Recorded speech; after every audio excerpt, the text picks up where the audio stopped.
It's story time, everyone. Get a long sharpened stick, gather around the campfire, and grab your weenies as I regale you with the most horrifying story I've ever known. The legend of the half-day shoot.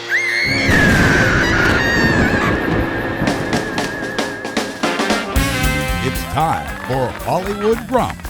Hey everybody, welcome to Hollywood Grump. I am the Grump, aka Captain Cranky, aka the Petulant Papa, aka the Slow and the Infuriated. Here on Hollywood Grump, we talk about everything from new and vintage gear, including testing and reviews, to surviving the business of Hollywood, to stuff that just rubs me the wrong way. All through the lens of a man who's so moody, I have my own color.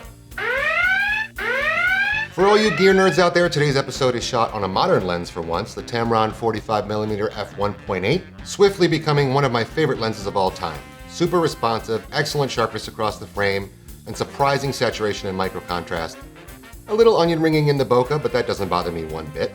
I bought mine on eBay for about $300, and it's worth twice the price in my opinion. So if you have the chance to try one out, do so. Let me know in the comments below how you think this lens looks, and remember, the camera adds about 20 pounds. Is it an extra large How many camera? cameras are on him right now? Yeah, 20 pounds on talk about a wide angle. Before we get into the meat of this, I'm going to lay out some very important but kind of boring background information. As a partner in a commercial production company, I have witnessed a disturbing but somewhat understandable trend over the past few years. About 10 years ago, I left a position as a marketing supervising producer for a rather large television network, a position that I'd held for about 9 years. When I started that job, the average production budget for creating a large promotable, that's a show launch, a special event, anything other than weekly promotion, was somewhere around $100,000. At the time of my departure, that number was down to about $75,000. That's nothing to sneeze at, but certainly the signs were there that the industry was changing.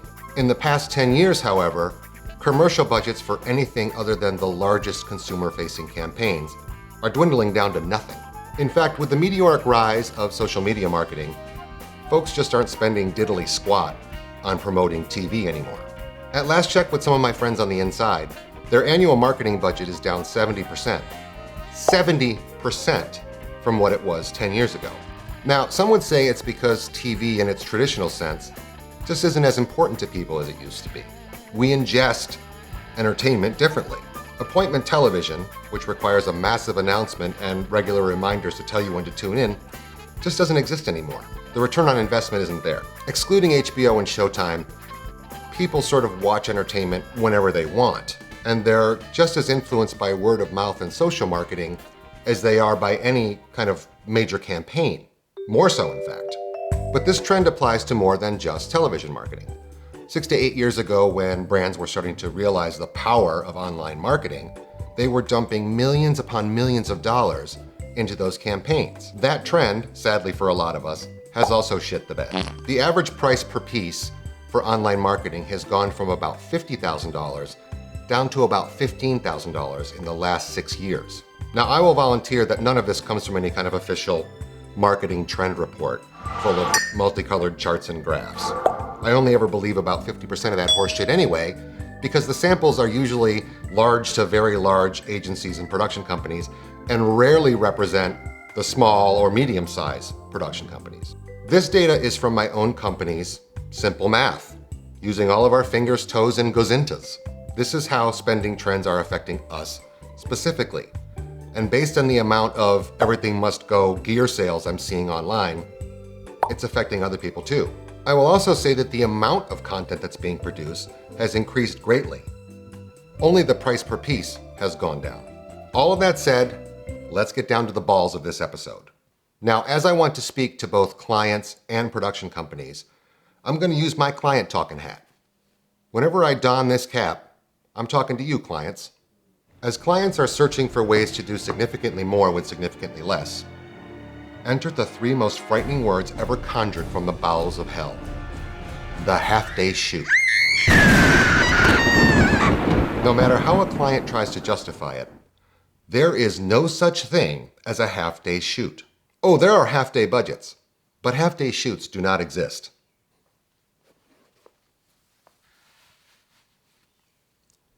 There is no such thing as a half-day shoot.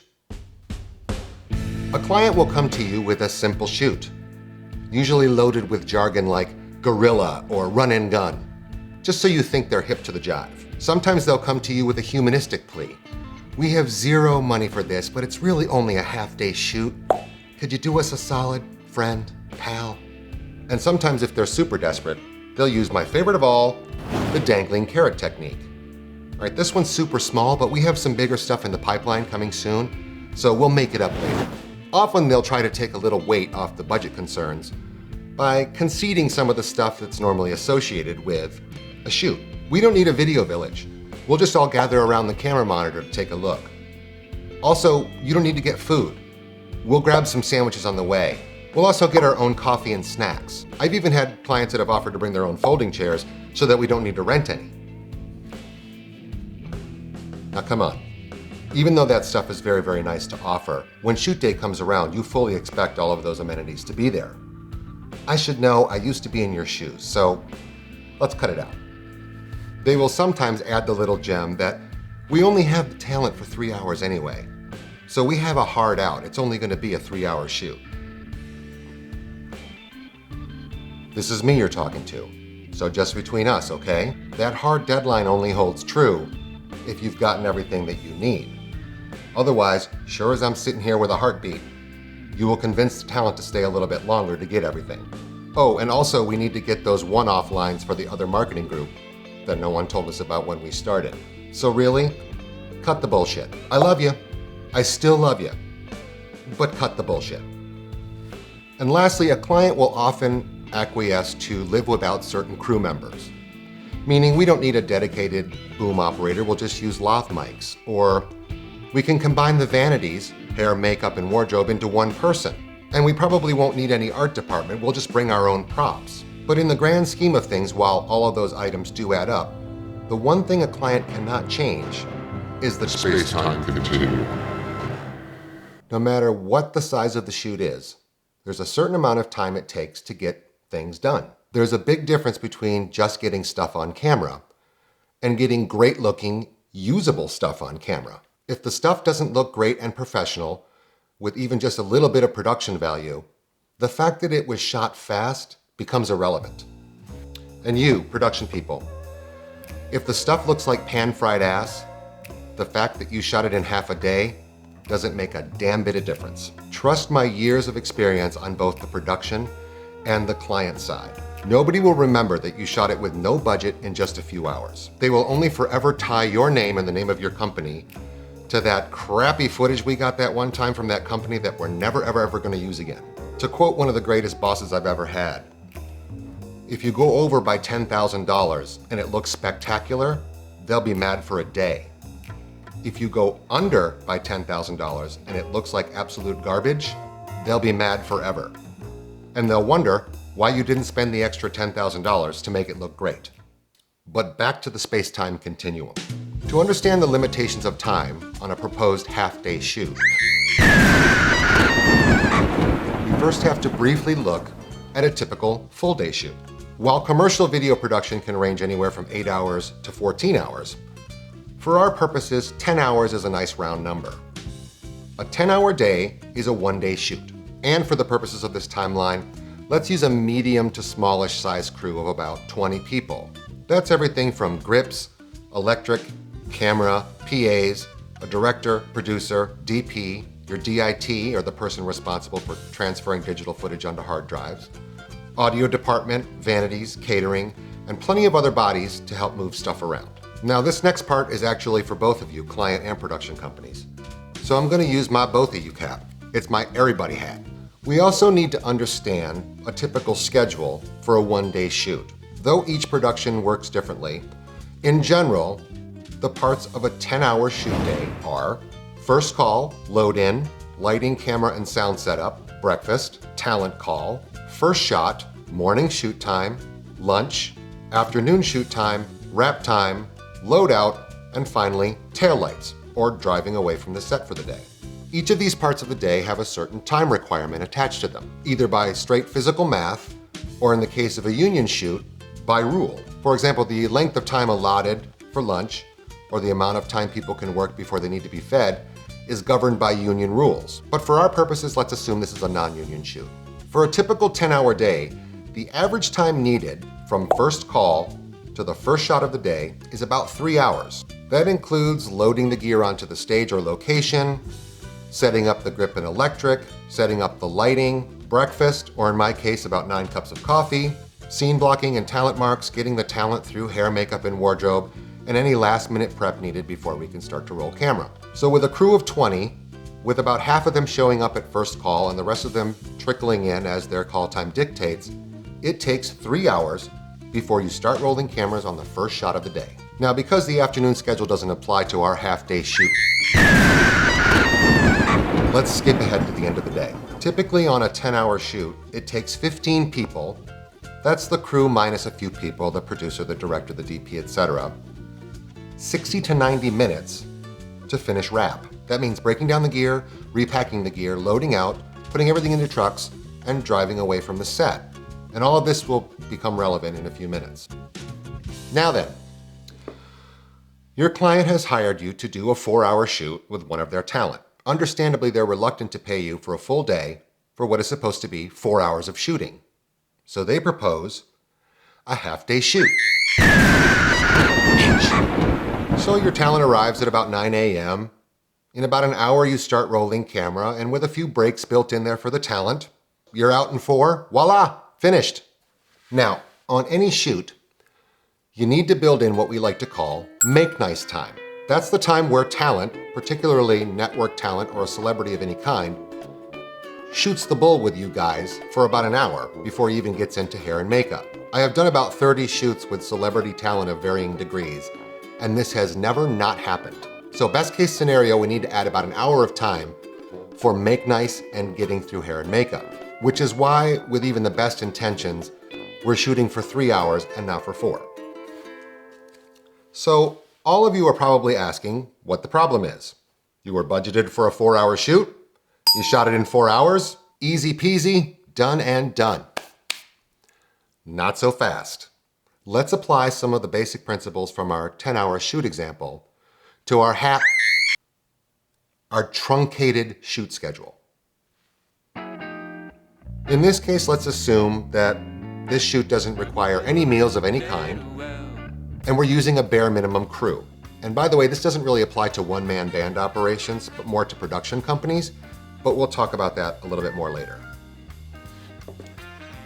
Your crew at the bare minimum would require a director/cameraman, at least one grip electrical person who can set up lights and work on light control, meaning flags and scrims and stuff like that, a producer, a sound person, and a combined vanities, hair, makeup, wardrobe. You could probably throw a PA in there for any client needs. So with every person pitching in to load in gear, set up gear, get the talent ready for the first shot, it's about a third of our 10-hour shoot crew. And the amount of gear is significantly less, but the amount of time that it takes to set up that gear doesn't reduce in perfect proportion because you have less bodies moving that gear around. So the setup time from first call to the first shot of the day only really reduces by about half. So for our purposes, let's say 90 minutes. From first call to the first shot, it takes 90 minutes. We're now up to 5.5 hours. And for argument's sake, let's say you have the crackinest bunch of go-getters ever at the end of the day for repacking and loading out the gear. You can get it done in 1 hour, like the Indianapolis Speedway, bang, pow, done. If my math skills aren't failing me, now we're up to 6.5 hours. In a perfect world, you have 3 hours to shoot everything you need to get, including any last-minute toss-ins, any break for the talent, and any last-minute revisions to the script that the client might need. In a perfect world, you have 3 hours to shoot everything you need to get, including any last-minute toss-ins, breaks for the talent, and any questions on the script you need resolved by Kevin, who's back at the office in a meeting, but whose assistant said she'll tell him as soon as he's out. You can go ahead and tell me that I'm wrong, but you know this to be true. And as I mentioned earlier, that hard stop for the talent, you know as well as I do that if you need to get more stuff from them, you'll convince them to stay. The talent is a fixed cost for the most part, so having them stay just a few minutes longer costs you nothing.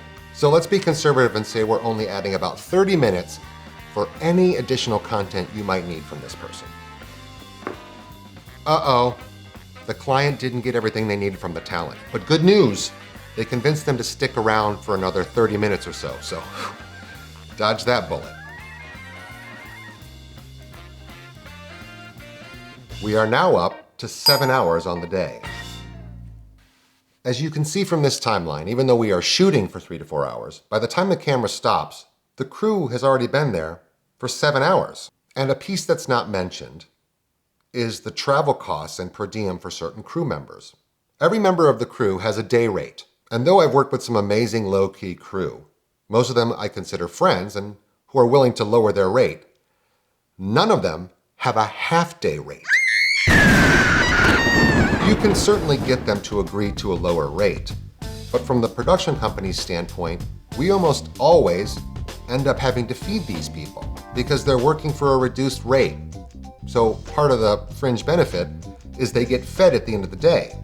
Not to mention the basic food and snacks that these people need while they're working for you. So even if it is half their normal rate, those expenses, food, drink, mileage, gas money, need to be added on top of the budget. They've been on set for now 6 to 7 hours. That's a long time for people to wait to eat a meal. So we almost always have to feed these people. Feed your crew. Keep them hydrated. Keep them happy. Because if you don't, I promise you the next time you reach out to them for a bargain basement rate, your call will go unanswered. Your crew have been on the job for about 8 hours. There's not a soul on earth that would consider 8 hours a half-day shoot. There is no such thing as a half-day shoot. There just is no such thing. The HDS is stuff of legend. It ranks right up there with seeing Bigfoot riding a unicorn. As I said, there are half-day budgets. And you can take on the half-day project if you're willing to not make any profit, or worse yet, to spend money out of your own pocket. While I can't speak for every production company out there, we and close associates in the business barely break even on full productions. Traditionally, the average production markup for a commercial shoot was about 15%. So if you have an all-in price of $100,000, you spend $85,000 on hard costs for the production, and the agency pockets $15,000. Over the past 5 to 6 years, however, the budgets have come down, but the costs of production have gone up. That's everything from gear rentals, location rentals, even the cost of food. It's all gone up. So even on the largest productions, our markup over the past 6 years has plummeted to about 4%. If we're lucky, if we really watch our nickels and dimes. Meaning the only way to make any reasonable money on live action shooting is by volume. And now we're starting to tiptoe into that dangling carrot territory I mentioned earlier. And when it comes to the mythical HDS, every single one we've ever shot, ever, has lost money at the rate of about 10%. $100 for every $1,000 the client is spending, which means every dime of the budget and additional money from our company's coffers are going into the direct costs of production. Zero profit, none, zero. 0.0. So half-day shoots completely fall under the category of doing the client a favor, and that's all they'll ever be. There's no such thing as a half-day shoot, and to believe otherwise is bananas. Now, I did mention that this does not apply to one-man band operations. Can you make money on the HDS? Sure. If you have all your own gear, you know how to light, you know how to work audio, you know how to set up the camera, you're not afraid to move all this gear around on your own, and you can keep the client entertained while spinning all of these plates, you absolutely can make money doing it.